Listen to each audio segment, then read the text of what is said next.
What's happening, internets? We here in Dallas, and today we're gonna check out a construction project with my friend Demont. Let's go.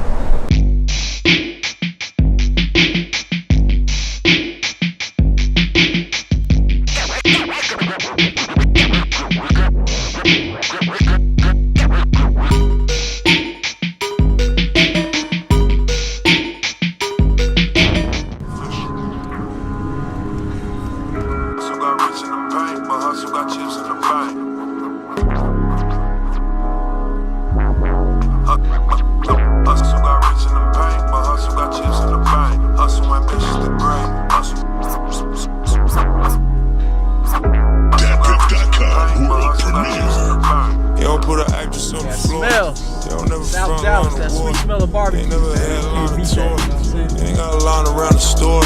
You ain't dead. Urban Nest, welcome to the neighborhood. We in South Dallas right now. It's a beautiful day in the Triple D, you know what I'm saying? So we're gonna wait for him to get here and walk through his property that he's about to build. My guy, looking fly. Good. Thanks for coming out. Hell yeah, bro.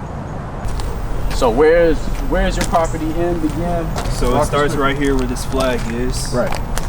And it stops where that flag is. Oh, so this is yeah, right it's here. this right here.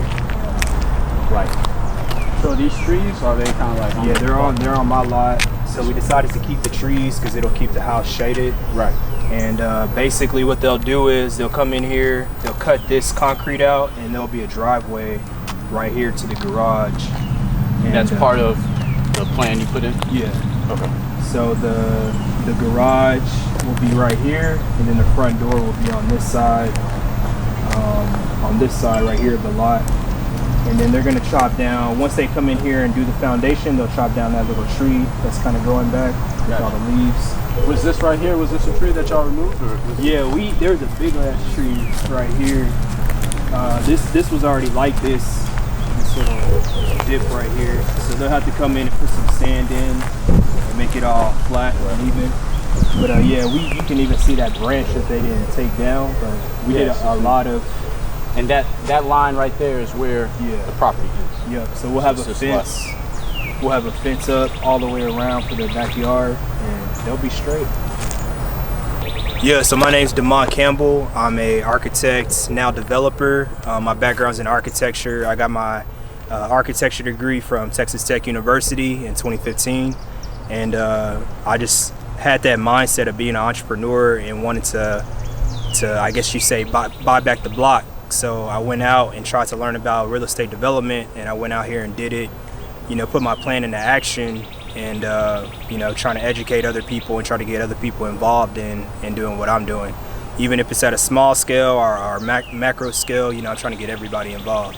So we're in South Dallas. So Urban Nest is the name of the company. Correct. And it's you by yourself, or you have partners? Me and my grandfather. You and grandfather. Man, that's a beautiful thing. It is. Keeping it in the family. I love it. Why here, man? What's the connection to South Dallas? Why this place? So originally I had this thing, and it's kind of funny, I talk about this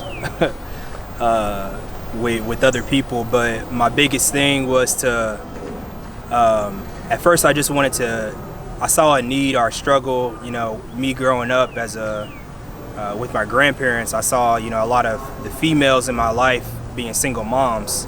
And I thought that I could go and fix the situation by kind of like the J. Cole story and do something about single moms and giving possibly free housing or something like that.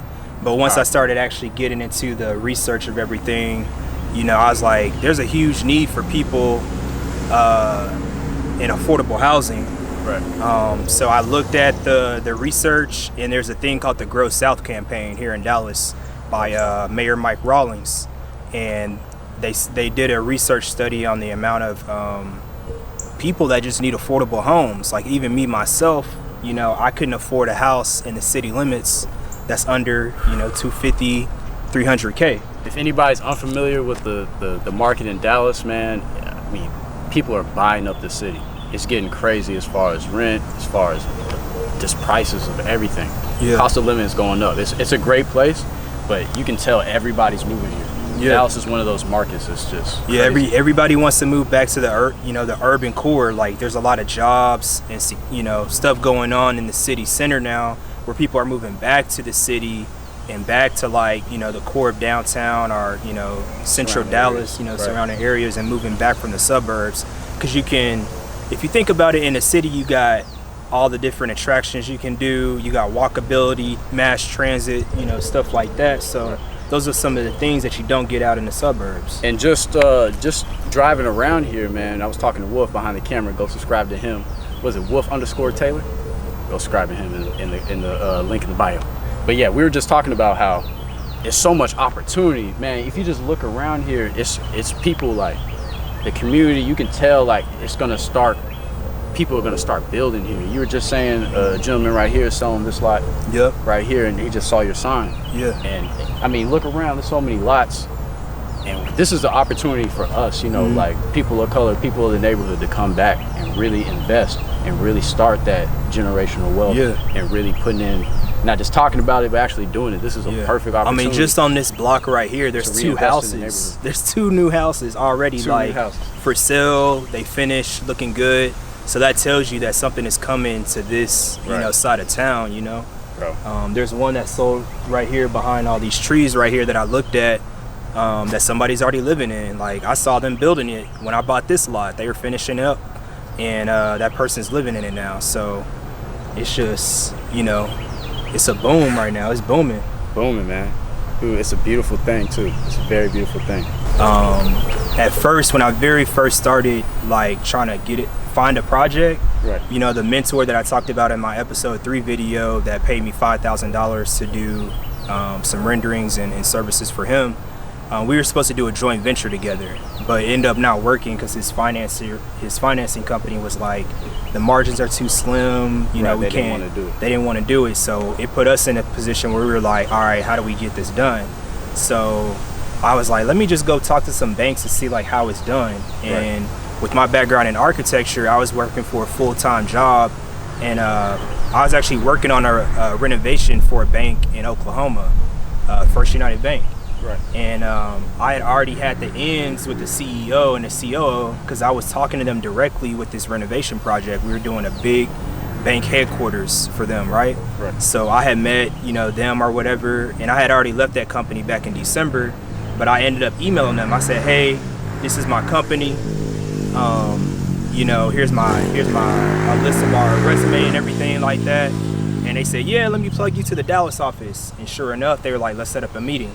And literally on December 30th, it was snowing here in Dallas. Oh, wow. And I'll never forget. Oh, wow. Me and my grandfather were sitting down in the lobby in their office, and they call us up to the elevator, and we meet with them, and they're blown away. They're like, yeah, let's do it. Oh, that's a blessing, bro. That was back in December 2019, December 31st, I remember. Because I remember we were sitting in these chairs in this big old conference room, and it's just 4 of us. And dude said, we were talking about what we were trying to do. He's like, as long as y'all don't do any rental projects. And we said, word. He said, don't do no rental projects. Too much risk? It's too much risk, and we don't want to set you guys up like that. He said, remember this day. And it was snowing. It was coming down hard. He said, remember the snowy day. I said, all right, bet. So we got our stuff together and started working on it, and now we set, Wow.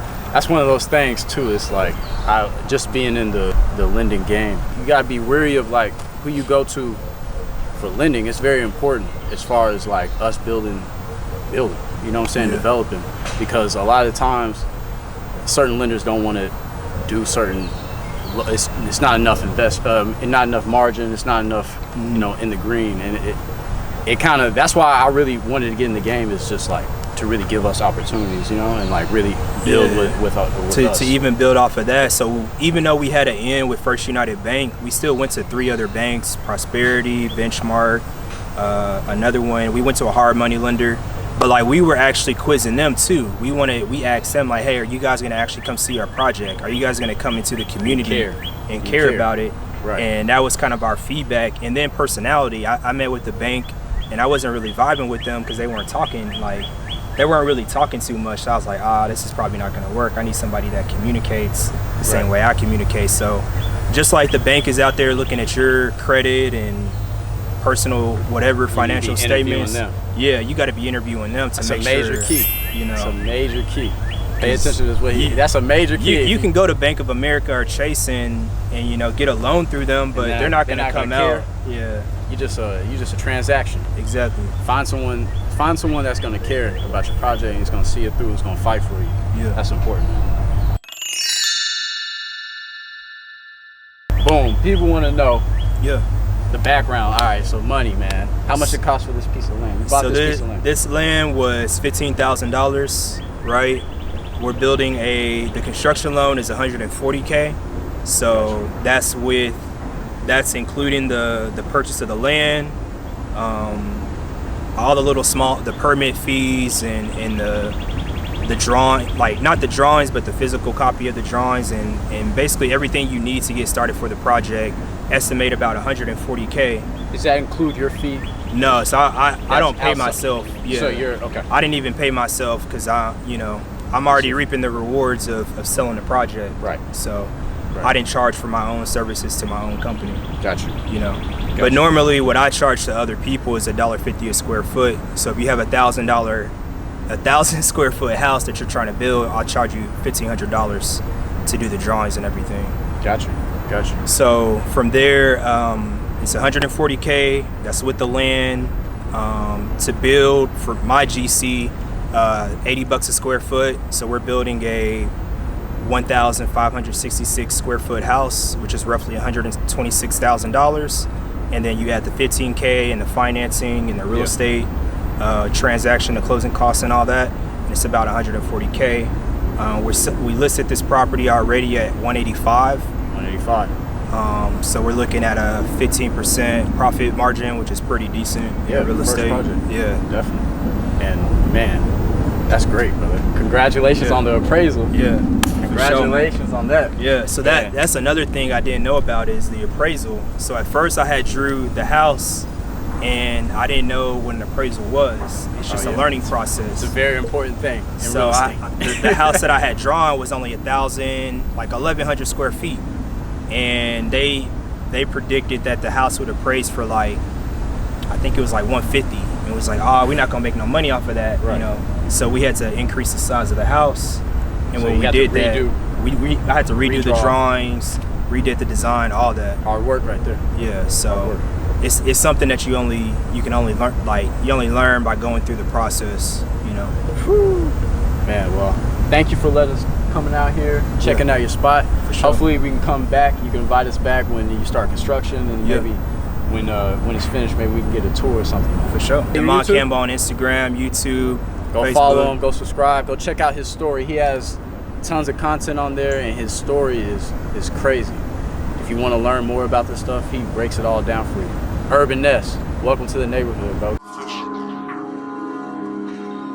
Hustle got rich in the bank, but hustle got chips in the bank.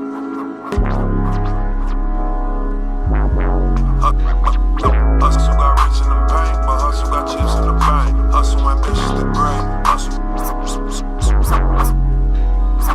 DatPiff.com, world premiere. You don't put an actress on the floor. You don't never front line of war. You ain't never had a line of tour. You ain't got a line around the store. You ain't dead. You ain't dead. Who else you know? Lens Mortgages and Never see your name up in the force. You ain't got a line around the store. An actress on the floor. You ain't never front line of war. Nigga, you ain't dead. None of this.